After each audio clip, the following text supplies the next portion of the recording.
Assalamualaikum warahmatullahi wabarakatuh, sahabat tani. Kunci sukses dalam bertani, terutama bertani hortikultura, terutama tanaman bawang. Ini bagaimana kita bisa mengendalikan hama ataupun penyakit. Karena tanaman kalau sudah terserang hama, yang jelas banyak petani yang rugi. Apalagi kita kalau bertani horti, biayanya ini memang banyak sekali, beda dengan tanaman pangan ataupun tanaman palawija. Nah, ketika kita sudah bisa meminimalisir ataupun bisa mengendalikan hama, apalagi banyak sekarang yang sudah menggunakan pestisida yang sudah di atas ambang batas, sehingga bukannya hama semakin habis, malah akan semakin membludak. Ini sebenarnya akibat dari pemakaian pestisida yang terlalu over, sehingga hama ini bisa resisten. Untuk itu, pengendalian ataupun perlakuan kita harus diimbangi dengan cara-cara ramah lingkungan. Karena dengan cara ramah lingkungan, itu predator itu akan datang. Selain bisa memanfaatkan khasiat dari apa yang kita lakukan dengan cara menggunakan pestisida nabati, ini selain khasiat, predator ini tidak akan mati. Riset kami pada tanaman bawang, banyak tanaman bawang yang dengan menggunakan perlakuan kimia, bukannya hama ini semakin habis, malah akan semakin membludak. Kita bandingkan dengan menggunakan pestisida nabati atau dengan cara-cara ramah lingkungan. Memang tidak 100% memang berhasil, sama juga dengan perlakuan kimia. Tidak selamanya berhasil. Sehingga ini juga ada campur tangan dari Sang Maha Kuasa. Banyak orang bilang ini faktor dari rezeki kita.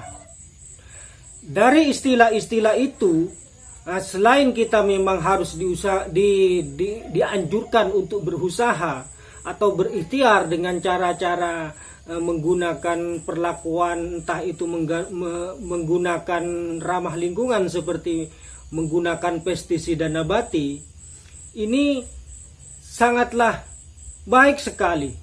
Dari apa yang saya tampilkan di depan, itu adalah bawang yang sudah terkena ulat begitu ganasnya sekali, sehingga daunnya ini habis. Itu adalah perlakuan kimia. Sementara kita bandingkan dengan cara menggunakan ramah lingkungan, karena di sana selain khasiat dari pestisida nabati yang memang juga mengandung racun bagi hama, dia juga akan mendatangkan predator. Yuk kita ikuti.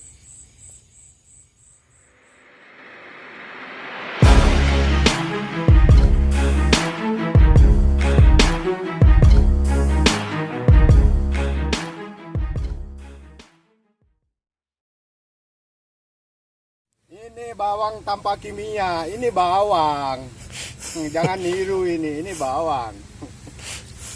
Mau lihat biji, ini masih umur 42 hari. 42 hari ya? 42 hari. Ini tidak nyampe 50 masih. Berarti tak pernah pakai obat kimia? Oh, tidak pernah. Ini obatnya. Ini. Mantap. Ini biji nih. Ini bawang biji. Bawang biji. Ini. Jangan niru, ini tanpa kimia ini. Ini yang obat, ini. Mana yang obat? Itu yang obat. Nah, itu. Nah, itu yang obat itu. Silau. Nanti ini bijinya sudah kayak gini. Jangan tiru. Ini dusun Baltok. Nih, Baltok Desa Sopet ya? Desa Sopet. Oh ya. Ini Berarti obatnya. Di daerah Sopet atau di dusun Baltok sudah tanam bawang merah biji tanpa menggunakan pestisida kimia. Ya, betul. Oh, ini obatnya yang dipegang saya ini. Oh, yang satunya itu apa itu yang putih? Jakaba itu yang putih. Ini Jakaba. Yang hitam, agak hitam itu pestisida nabati atau pesnap. Mantap, mantap. Mantap.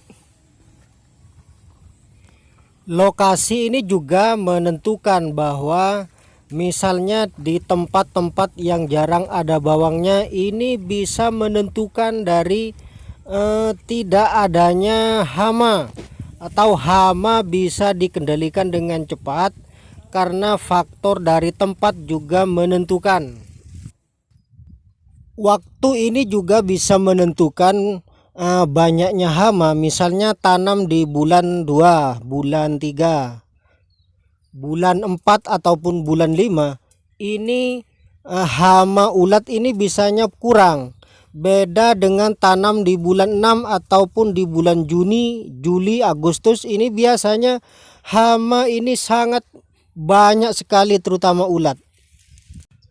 Bagi pemula, waktu dan tempat ini harus diperhitungkan untuk memulai belajar tanam bawang supaya tidak rugi ataupun tidak gagal panen. Penelitian kami sebelum mengenal organik pada waktu itu, pada waktu masih menggunakan pestisida kimia, mulai dari beberapa merek yang sudah ternama ataupun bahan aktif yang paling tinggi, bahkan pernah menggunakan pestisida yang beraroma sangatlah tajam, super bau. Dia tidak bisa merusak konsentrasi indera penciuman dari hama, terutama kaper. Karena kaper ini tahu sekali di mana tempat-tempat bawang, dia akan bertelur di sana. Nah, untuk kali ini saya sering sudah menggunakan cara-cara dengan merusak konsentrasi penciuman dari hama tersebut dengan menggunakan, misalnya menggunakan serai wangi atau dengan minyak citronella. Bisa menggunakan pestisida nabati yang menggunakan aroma-aroma seperti aroma mimba ataupun kunyit, seperti itu. Dan juga seperti ini, saya ini adalah booster 3-in-1 yang sebelumnya tidak dikasihkan telur. Lah, apa maksud dari telur ini? Dan maksud dari tidak langsung mencampur dari telur ini, yang dimaksud adalah supaya bau amisnya ini bisa membantu dari pestisida nabati yang kita spraykan ke tanaman. Seperti ini.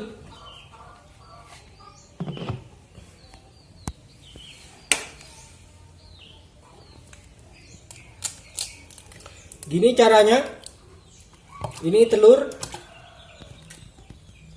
dimasukkan pada booster 3-in-1. Di sini kan ada asam asetat dan juga asam laktat. Dia akan cepat mengurai atau mencampurkan ini.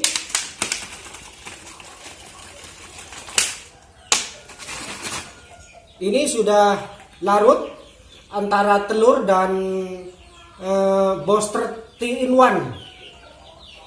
Ini nanti hanya didiamkan 12 jam saja. Ini bisa langsung aplikasi.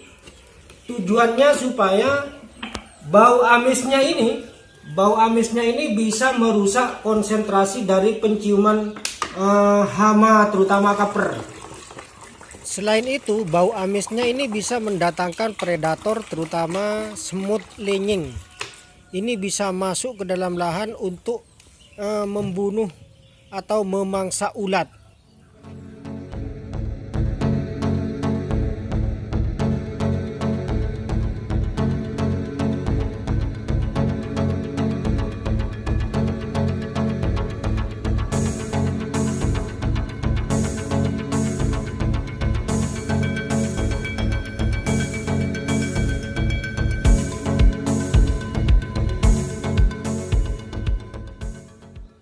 Jadi inilah tujuan dari mengapa saya memberikan tutorial cara menggunakan booster 3-in-1. Beda dengan orang lain yang menggunakan booster tetapi semua telur itu sudah difermentasi, langsung fermentasi.